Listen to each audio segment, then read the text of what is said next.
Second of the races over the 1,800 metres is race number 4. This is the first leg of the triple trio as well.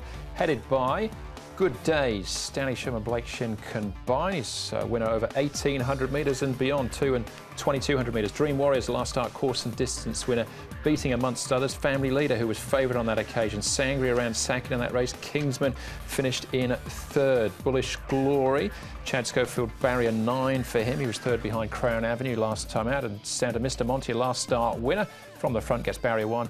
And Godspeed up from the 1,650 to the 1,800 metres, tries the course and distance for the first time. Good Days and Dream Warriors, the horses that have been up at Chongfa within the last 30 days, along with Cheerful Star and the Full Bloom, who was a big winner here back in April of last season. Looking at the speed for this one, Brad, again, not a great deal of competition maybe for the lead. Well, it's another debatable one, Andrew. Depending on what happens with Godspeed, I suppose.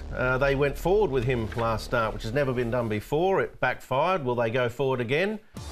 How long's a piece of string? I guess you have to ask yourself. Mr. Monty's a guaranteed front runner. Dream Warriors can be handy. Good Days has drawn 3. You would think Blake Shin would probably want to be fairly positive from that gate with him. And Bullish Glory is an interesting one too. Ran on last start, so you'd think he would get back and run on. But drawn wide, they may roll the dice and decide to go forward with him. So a few question marks alongside this speed map. Good Days finished at the back at his last start, over 1,800 over this course and distance. In fact, he has won off this rating before, and he should strip fitter for that run. He moves nicely enough down the back straight. Dream Warriors, he did win that race, so he goes nicely here.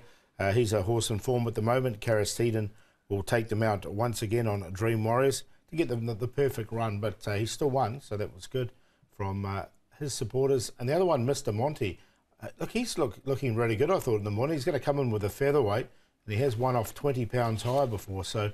Is that right? Yeah, he won off 63, and he's down to 43 with a £10 claim.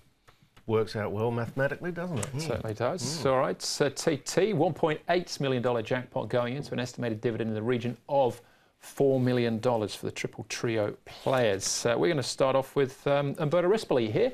He'll be riding Sangria. Umberto, Sangria, daring ride from you last time out. It almost paid off. Yeah, nearly got there, but unfortunately we found a horse who was probably more ready than Haas, and the horse ran pretty good actually. It's no horse has a turn of foot, so the pace went slow. That's why I decided on the backstretch to let him enjoy the run, and he responded pretty well actually, but in the straight finally we just got beat.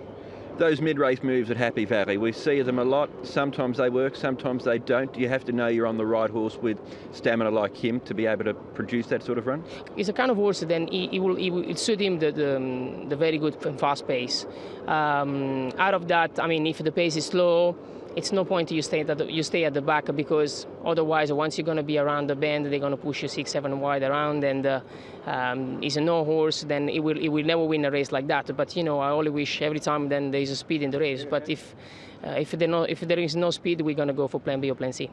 He's drawn gate 5, so better than last time out. How do you see the race unfolding? What are your thoughts heading into it? Well, he's a horse. He's not pretty start. He's not very fast from the start actually. So. I don't think I'm going to be up there. He's a horse, then he needs 600-700 meters to wind up his action, and once he's hot, you have to ride him for that, but he's not fast enough to go on the head of the pace.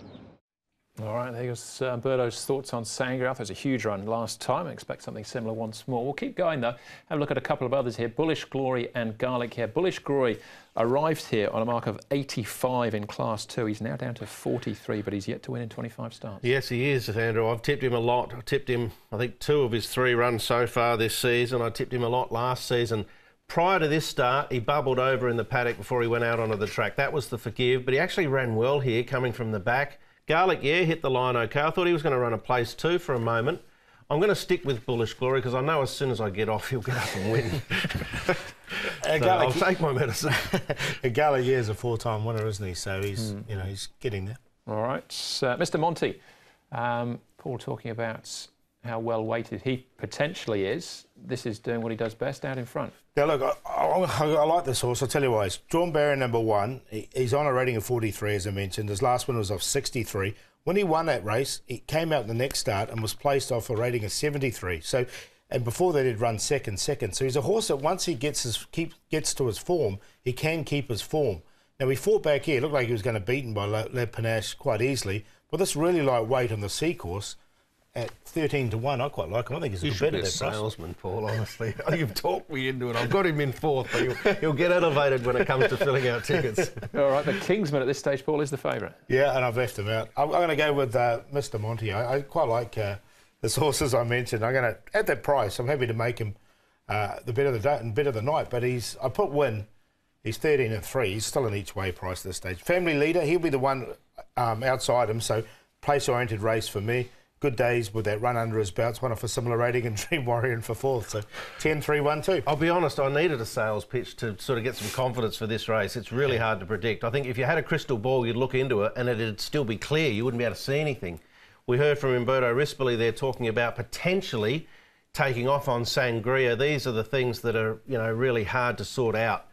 So I'm just going to stick with my bullish glory for the reasons I mentioned. Dreams Warriors is going well, Family Leader's going well, and Mr. Monty, well, Paul's made a superb case for it. So 8, 2, 3, 10. I might back the 8 and the 10 each way and throw them in a QP. But if you like something here, go your hardest. Yeah, I've got bullish glory in as well. I think you're looking for an each-way price in a race like this, and Sangria fills that category. Full Bloom's in there too. You know what? He's a 5-time winner, the Full Bloom. Won at 160 to 1 over this course and distance. Oh, actually, it was shorter, wasn't it? 1650. 1650. Yeah, no, he was on the short list, but it was a long short list. Anyway, exactly. All right, that's race number 4.